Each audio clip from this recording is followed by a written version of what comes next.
फिर ये पकड़ा गया, ऐसे तो पकड़ा नहीं गया। राजा ने कहा, युवक क्या नाम है? जी मेरा नाम कपिल। अच्छा कपिल है। चोरी करते हो? नहीं जी। फिर चोरी नहीं करते, पकड़े क्यों गए हो? राजा बोला, बात सुन, तू सारी बात सच्ची सच्ची कह दे। जो तू करता हो, जो तूने किया है, सच कह दे तो मैं तुझे छोड़ दूंगा। इस बात पर आगे तू चोरी नहीं करेगा। और अगर तूने झूठ बोली, बात बनाई, तमाम उम्र के लिए जेल में बंद कर दूंगा। जहां तू सड़ेगा और वहां मरेगा, तेरा बुरा हाल होगा। सच सच बता दे क्या बात है। उसे मौका दिया गया। उसने हाथ जोड़े कहा, महाराज मैं चोर नहीं हूं और मैं चोर भी हूं। क्या मतलब? दो दो बातें करते हो? हाँ जी, मैं वो चोर नहीं हूं किसी के घर से मैं कोई चीज उठाता हूं। मैंने कभी जीवन में किसी की चीज नहीं उठाई, मैंने कभी कोई चोरी नहीं की, मैं वो चोर नहीं हूं। और फिर ये मैं चोर हूं, और कैसे हूं?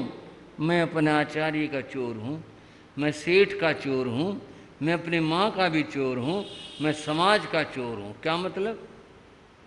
उसने सारी घटना बता दी कि ऐसे ऐसे मैं पढ़ने आया था, मेरा ये प्रबंध हुआ, उस सेठ के हवेली में रहता हूँ, दासी से मेरी ये बात हुई है, विवाह की पैसे की बात थी। उसने बताया कि तू दान मांग कर लाया कर। मैं 4 दिन से आ रहा था और मुझे मेरे से पहले कोई आ जाता था, मुझे पता नहीं था, मैं आधी रात को चल पड़ा। इसलिए मैं उनकी बिना अनुमति के ये सब कर रहा था, क्योंकि मेरे आचार्य की कोई आज्ञा नहीं थी, मेरे सेठ की आज्ञा नहीं थी। मैंने माँ से नहीं पूछा और मैंने शादी का वादा उसके साथ में कर लिया।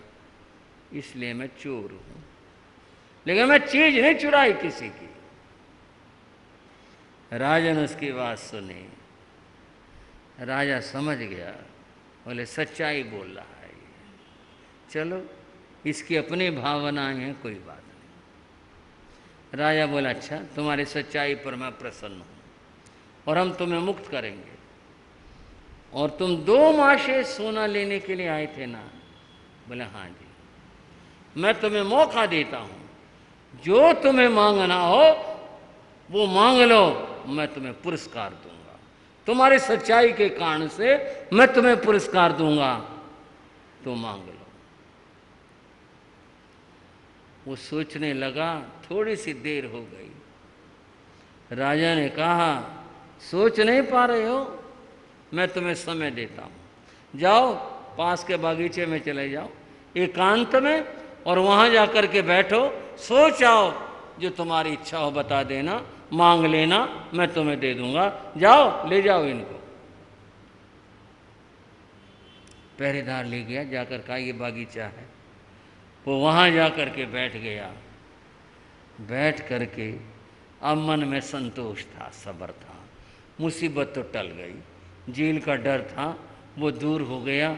अब तो बहुत अच्छा हो गया। राजा तो बहुत ही दयालु निकला, कह रहा जो तुझे मांगना हो मांग ले। अब मैं राजा से क्या मांगूं? 2 मासे। अब तो कुछ अच्छा मांगना चाहिए। बंधुओं, बात मांगने की आ गई, लेने की आ गई, बात तो मन की आ गई। कपिल ने क्या मांगा राजा से, ये कथा का अगला भाग हो गया, जो मैं अगले समयों में बताऊंगा। क्या मांगा और क्या हुआ?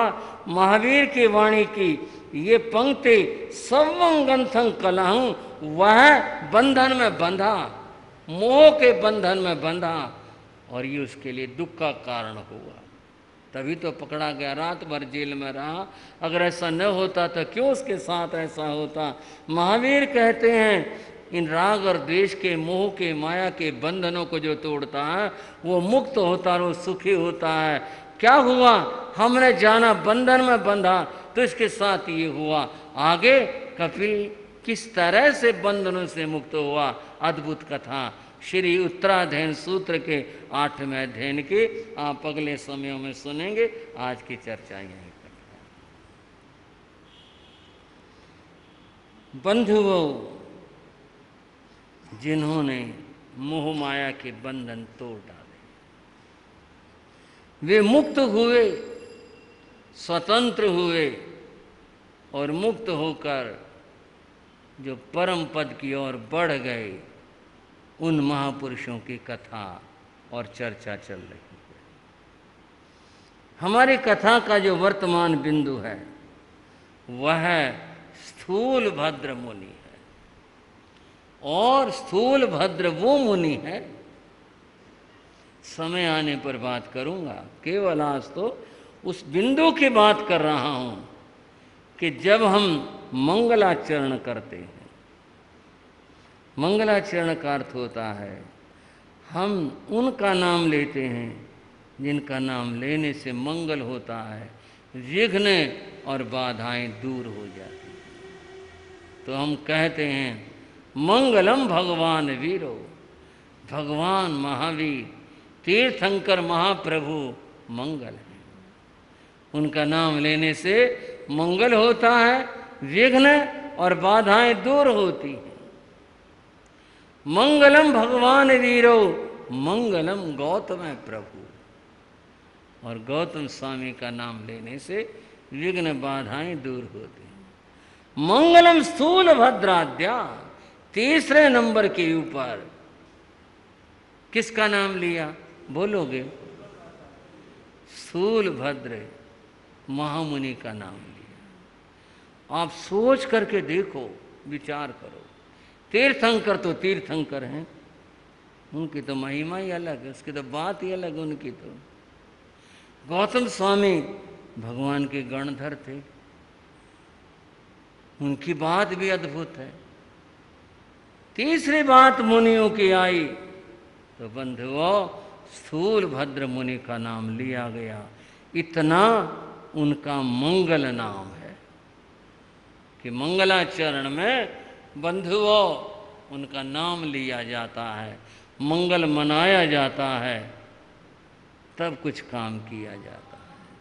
क्या महिमा होगी, क्या अद्भुतता होगी, थोड़ा सा सोच करके देखो। जिनका तीसरे नंबर पर नाम लिया जाता हो,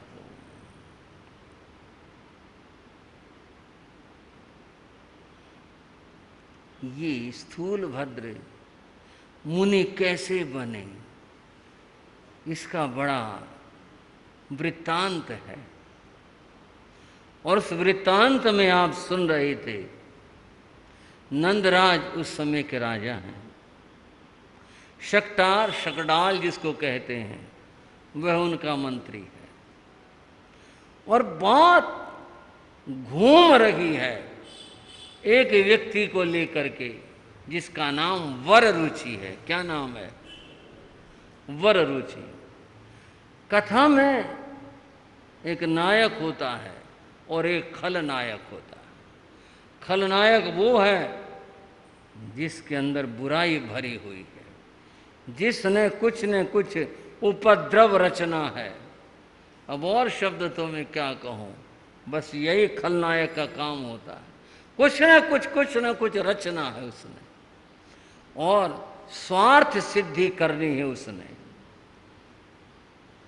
वररुचि नाम का विद्वान इस कथा में खलनायक है।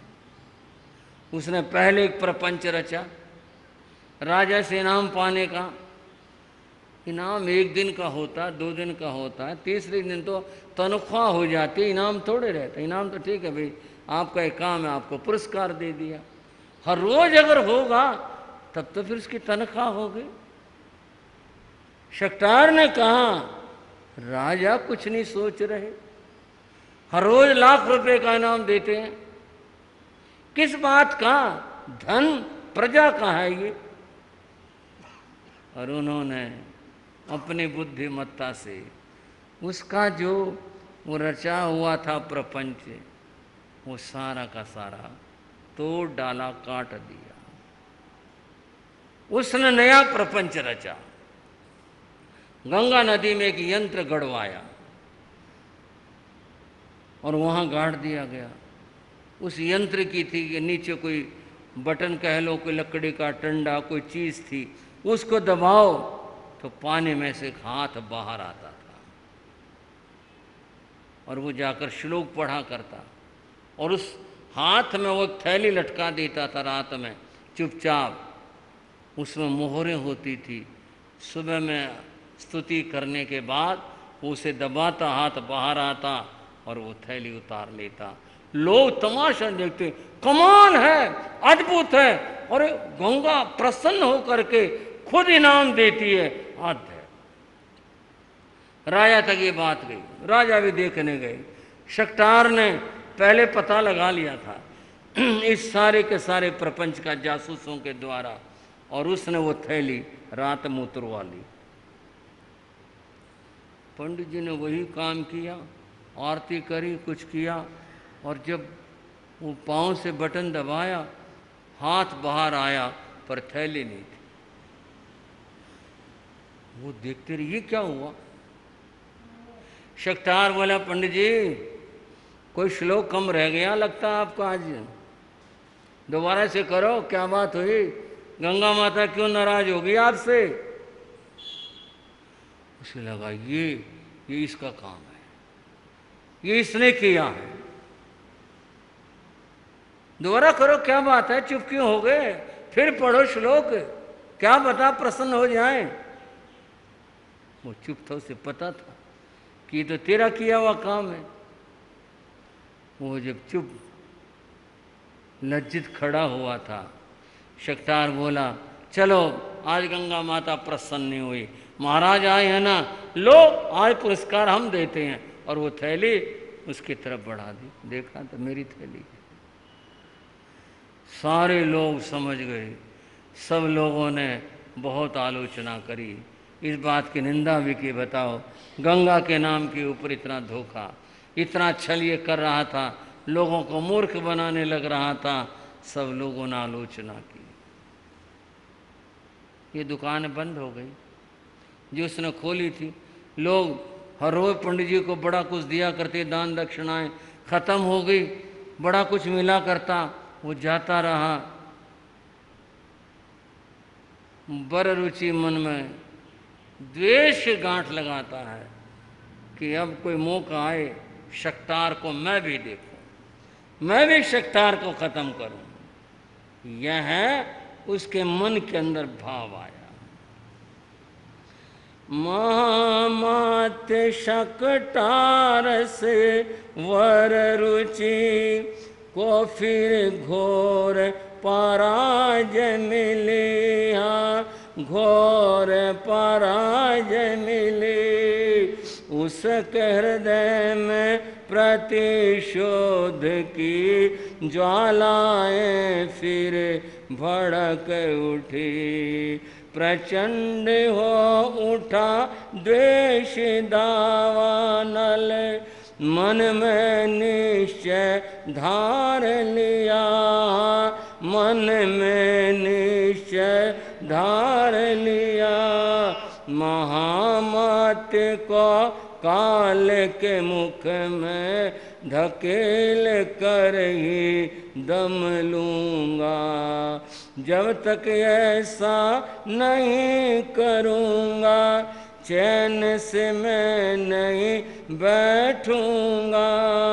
शक्टार के छिद्रों की खोज में हर पल हर क्षण रहने लगा। शक्टार के नाम के उसके तन में आग ही लग जाती थी। प्रतिशोध भीषण ज्वालाएं फिर जल जल जाती थी।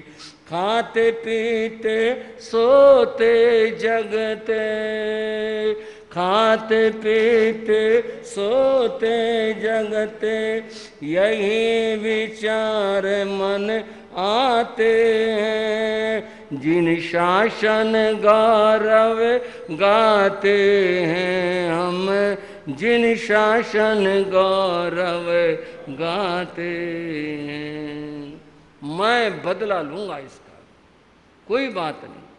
और सब छोड़कर वह यही देखता रहता है कोई मौका हाथ लगे, कोई ऐसा अवसर हाथ लगे और मैं बदला लूं इस बात का। शक्टार ने जो किया वह वर रुचि के अहित में था। उसकी तो रोटी रोजी बंद हो गई, पहले भी बंद हो गई, दोबारा भी बंद हो गई, पर जनता के हित में था। हाँ भाई, आप भी सोचकर देखो, उसने जो किया वो जनता के हित में किया, भाई जनता का धन बर्बाद नहीं हो। और ये जो पाखंड बनाने लग रहा है, गंगा इनाम देती है, लोग इसको धन यहाँ आकर के चढ़ाते हैं, भाई गंगा के नाम पर तो ऐसा क्यों कर रहा है? तो कहीं जाकर के पढ़ा, कुछ और काम कर, नेकी के काम कर, दुनिया के साथ छल क्यों करने लग रहा है? और दुनिया ठगी जा रही थी। उस व्यक्ति का तो अहित था, उसकी रोटी रोजी बंद हो गई, पर लोगों का भला था। राजा की भी आँख खुली कि मैं जो कर रहा था इसको ये माने ये था, ये तो बात गलत निकली।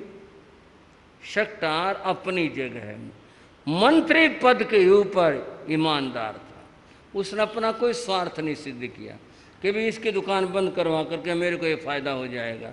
वो तो जो उसका दायित्व था कि भी मंत्री पद का संचालन, राज्य का भला, वो उसका पालन कर रहा था। घटनाओं के पीछे जीवों के कर्मों के भी उदय होते हैं। अब शक्टार के परिवार की ओर आते हैं।